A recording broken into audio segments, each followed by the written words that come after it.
Assalamualaikum warahmatullahi wabarakatuh. Kali ini kita pada serologi darah akan membahas kasus-kasus pemeriksaan golongan darah. Adapun konten yang akan kita bahas, yang pertama acquired antigen B, golongan darah Bombay dan para Bombay, golongan darah pada kasus leukemia. Sebelum kita pelajari nanti kasus permasalahannya, kita review dulu tentang genetika. Jadi gen sistem ABO ini sesuai hukum Mendel yang terdiri atas 3 gen. Gen A, gen B, dan gen O. Di dalam sel terdapat nukleus atau biasanya disebut inti sel. Di dalam inti sel ada yang namanya kromosom. Kromosom itu struktur di dalam nukleus yang mengandung DNA. Dalam DNA terdapat gen. Gen adalah segmen DNA yang mengkode bagian protein. Jadi gen itu selalu DNA, tetapi DNA belum tentu gen. Nah, gen ini akan mengkode pembentukan protein. Di sini contohnya ada lokus ABO. Lokus itu apa? Lokus itu situs gen dalam kromosom. Jadi ini jadi satu kan dalam kromosom, dia lokus A, lokus B. Lokus yang ada A-nya, lokus yang ada B-nya. Alel adalah pasangan gen dalam lokus. Kemudian di sini kita akan membahas tentang genotip dan fenotip. Genotip itu gen yang ditentukan oleh biologi molekular atau family studies. Sedangkan fenotip itu pasangan ekspresi yang terlihat dalam golongan darah. Hal ini ditentukan oleh reaksi sel darah merah, antiserumnya spesifik, yang terlihat melalui ada atau tidaknya aglutinasi. Jadi fenotip A bisa jadi genotipnya AA atau AO. Fenotip B bisa genotipnya BB atau BO, AB, AB, OO. Nah, pola pewarisan gen kita mempelajari ada 3 ekspresi.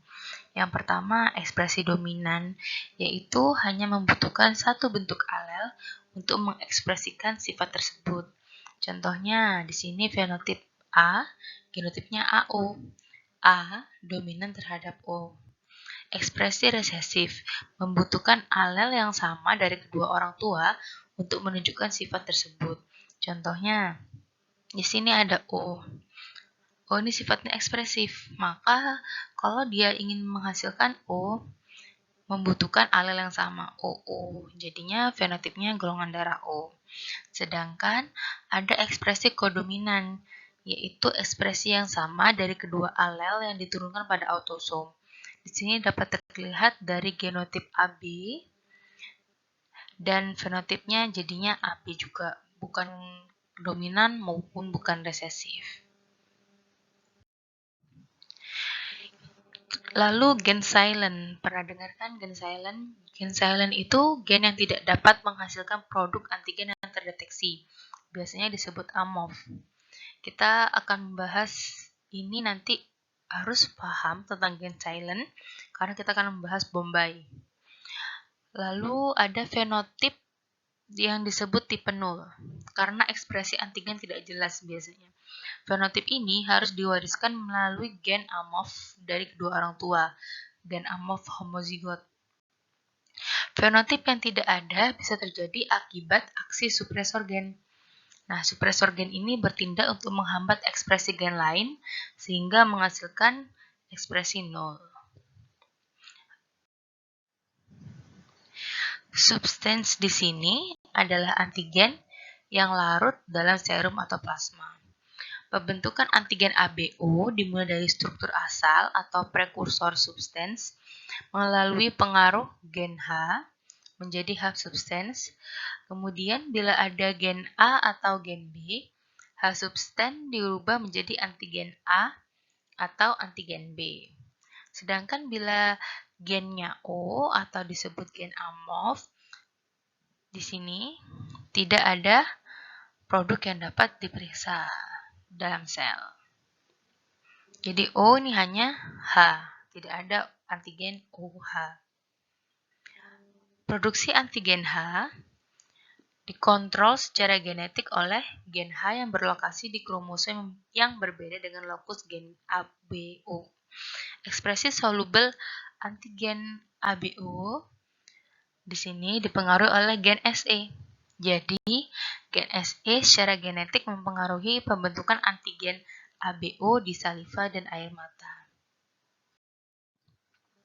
Antigen ABO terdistribusi secara luas pada sel darah merah, limfosit, platelet, dan sebagian sel epitel. Ekspresi ABO dipengaruhi oleh gen SE, lokus yang berbeda dengan ABO. Sedangkan antigen H diproduksi oleh gen H yang terletak pada kromosom 19 dan terhubung dengan lokus gen SE. Alel lokus H adalah H dominan dan H resesif. Pembentukan antigen H ini merupakan produk akhir dari reaksi enzimatik. Hal ini dibutuhkan untuk mengekspresikan antigen A dan B karena produksi gen ABO membutuhkan antigen H sebagai molekul akseptor. Ini antigen A, antigen B, antigen H. Gen produknya ini asetil galaktosaminil transferase, imunodominan sugarnya asetil galaktosamin. Kalau antigen B, gen produknya D-galaktosil transferase, imunodominan sugarnya galaktose. Kalau antigen H, gen produknya L-fucosyl transferase, sedangkan imunodominan sugarnya L-fucose. Nah, pembentukan antigen H, enzim glikosil transferase itu mentransfer sugar molekul fucose, baik tipe 1 atau tipe 2. L-fucose ini ditambahkan pada rantai 1 dan 2 galaktosa, sehingga disebut imunodominan sugar untuk membentuk antigen H. Pembentukan antigen H penting untuk mengekspresikan antigen A dan B karena produk gen ABO membutuhkan antigen H sebagai molekul akseptor. Jadi antigen H ini penting untuk membuat antigen A dan antigen B. Sekarang kita masuk subbab yang pertama, yaitu acquired antigen B. Acquired antigen sendiri adalah antigen yang diperoleh secara tidak genetik dan terkadang bersifat sementara. Acquired antigen B merupakan salah satu permasalahan yang ditemui ketika melakukan pemeriksaan sel darah merah berupa keberadaan ekstra antigen. Keberadaan ekstra antigen ini kita sudah bahas di pertemuan sebelumnya. Kemudian, acquired antigen B terjadi karena efek enzim bakterial dan absorpsi polisakarida dalam sel darah merah, kelompok A atau O, sehingga menghasilkan spesifitas antigen B dengan reaksi lemah dalam forward grouping. Biasanya terjadi pada individu berpenyakit gastrointestinal tract, kanker kolon, kanker rektum, atau adanya gram-negatif septisemia yang bereaksi dengan reagen anti-B dan terlihat seperti golongan darah AB. Di sini contoh kasusnya. Ini front type-nya, ini back type-nya. Jadi front type-nya dia menghasilkan AB. Karena anti-A bereaksi kuat, anti-B bereaksi lemah dengan acquired B. Back type-nya dia menghasilkan A. Golongan darah A hanya membuat anti-B terlepas dari fenotip acquired B. Antigen A dikonversi menjadi seperti antigen B. Acquired kan seperti dibawa seperti antigen B melalui deasetylasi substansi gen A. Solusinya bagaimana jika menemukan kasus seperti ini? Jadi dilakukanlah reaksi pengasaman hingga pH 6,0 sehingga anti-B tidak mengenali substansi acquired B. Sekarang kita akan membahas tentang golongan darah Bombay. Golongan darah Bombay ini ditemukan oleh Bendit tahun 1952. Pertama kali sel darah merah ditemukan di Bombay, India. Sekarang jadi Mumbai. Sel darah merah Bombay ini tidak diaglutinasikan oleh anti-A, anti-B, dan anti-H. Dalam serum Bombay terdapat anti-A, anti-B, dan anti-H. Fenotip Bombay mempunyai genotip homozigot HH kecil serta tidak memiliki antigen H atau ABO. Biasanya genotip homozigot disebut gen amorf. Genotip Bombay biasanya ditulis OH. Membedakan antara golongan darah O biasa dan golongan Bombay. Di sini kita lihat ada di gen ABO nih di kromosom 9. Ini sistem lokus kromosomnya ABO. Kemudian di kromosom 19 ada lokus H besar dan H kecil alelnya. Ini juga jadi perkawinan silang di sini. Ditemukanlah contohnya misalnya A sama A. Jadi AA. H-nya ikut jadi HH kayak gitu. Nah, pada 9 kotak terakhir ya, dari 36 kotak ini adanya alel dominan, alel resesif. Kita lihat bersama, jadi gen HH tidak dapat memproduksi akseptor fukosil transferase untuk mentransfer fukosa sebagai akseptor rantai oligosakarida untuk membuat antigen H. Jadi tidak terdapat di sel darah merah. Ini H kecil semua, jadi dia tidak bisa menjadi akseptor. Karena antigen H sebagai penghambat pembentukan antigen A dan B, maka tidak dapat memproduksi struktur antigen meskipun alel ABO tetap diwariskan. Jadi di sini terlihat bahwa ini tetap dia golongan A, ini tetap golongan AB, AO, seperti itu. Tapi dia menjadi fenotip Bombay. Karena dia tidak mampu memproduksi antigen H. Kita jelasnya lebih sini. Jadi perbedaan golongan darah OH dan O biasa. Pemeriksaan sel typing akan dikategorikan sebagai golongan O. Sel typing. Uji silang serasi atau cross-match dengan golongan darah O, reaksinya tidak cocok. Sel darah merah golongan O bereaksi kuat dengan serum OH. Aglutinasi kuat hingga terjadinya lisis. Anti-H bereaksi pada suhu yang luas, yaitu 4 derajat sampai 37 derajat Celcius. Dan darah Bombay harus ditransfusikan dengan darah Bombay juga. Tidak bisa lintas golongan darah seperti Bombay dapat dari O, karena sel typingnya O, nggak bisa. Reaksi sel darah merah dikarakterisasi dalam fenotip O, tetapi serum memiliki anti-H yang mempunyai kemampuan aktivasi komplement. Nah, hal ini menimbulkan hemolisis, seperti yang saya jelaskan sebelumnya. Perbedaannya ini ya.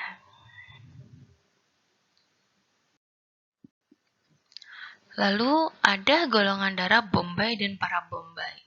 Perbedaannya apa? Jadi, pertama kita akan mempelajari tentang sekretor. Sekretor mempunyai 2 alel, yaitu SE besar dan SE kecil. Biasanya juga ditulis S besar E kecil, boleh. Jadi produk gen dari alel SE2 adalah FUT2 yang memberikan fukose ke rantai oligosakarida tipe 1 di kelenjar sekretori. Sedangkan gen H berupa FUT1 menambahkan fukose ke rantai oligosakarida tipe 2. Jadi subsidi silang FUT2 ke oligosakarida 1, FUT1 ke oligosakarida 2. Nah, individu yang mewarisi alel SE dan mengekspresikan pembentukan antigen H soluble dalam sekresi. Nah, para Bombay itu seperti ini. Dia mengekspresikan SE dan mengekspresikan antigen H tapi soluble. Ini dilihat sekretory epithelia. Tidak ada di sel darah merah. Sedangkan kalau Bombay tidak mengekspresikan antigen H sama sekali baik di sel darah merah maupun di soluble. Dan sekretorinya dia SE kecil. non-sekretor. FUT2 meregulasi ekspresi soluble antigen H yang ditemukan di saliva, urin, air mata, cairan amnion, air susu ibu, maupun cairan digestif. Lebih jelasnya silahkan baca jurnal yang saya lampirkan. Di sini ada contoh kasus. Jadi fenotip para Bombay itu ada dua. Yang pertama, ekspresi antigen ABH-nya lemah pada permukaan sel darah merah. Yang kedua, antigen H berada di sekresi, tetapi tidak terekspresi di SDM, di sel darah merah. Serum mengandung antibodi anti-H. Serum mengandung antibodi anti-H. SE dominan homozigot, SE heterozigot, atau SE resesif homozigot yang mengkode FUT1 dan FUT2 tadi. Nah, di sini serum groupingnya, dia interpretasinya kelompok A.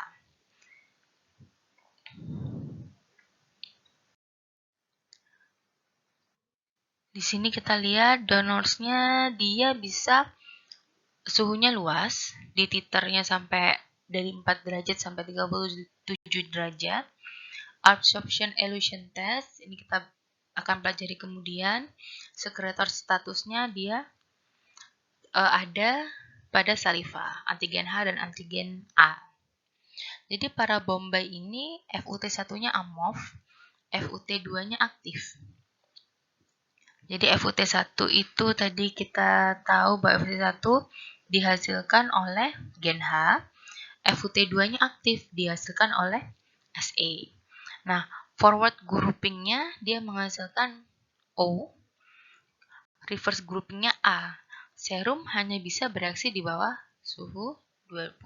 Nah, titer yang tinggi pada temperatur yang rendah. Golongan darah pada kasus leukemia.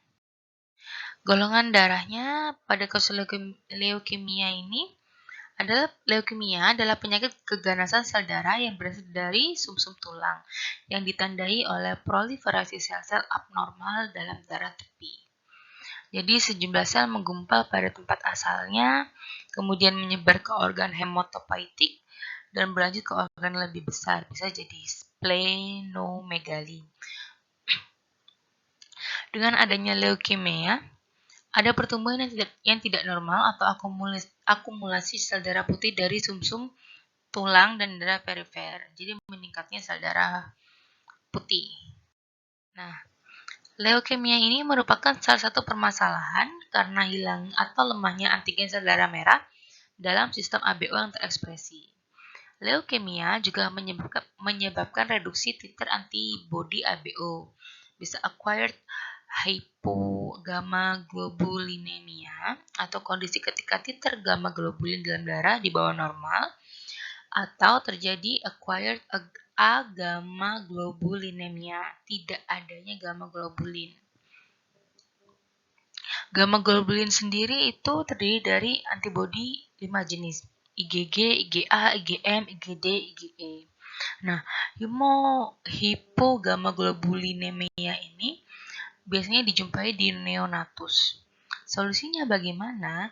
Jadi meningkatkan reaksi reverse grouping dengan cara menginkubasi serum pasien dengan sel darah merah pada suhu ruang atau pada suhu 4 derajat Celcius selama 15 menit. Jenis-jenis leukemia.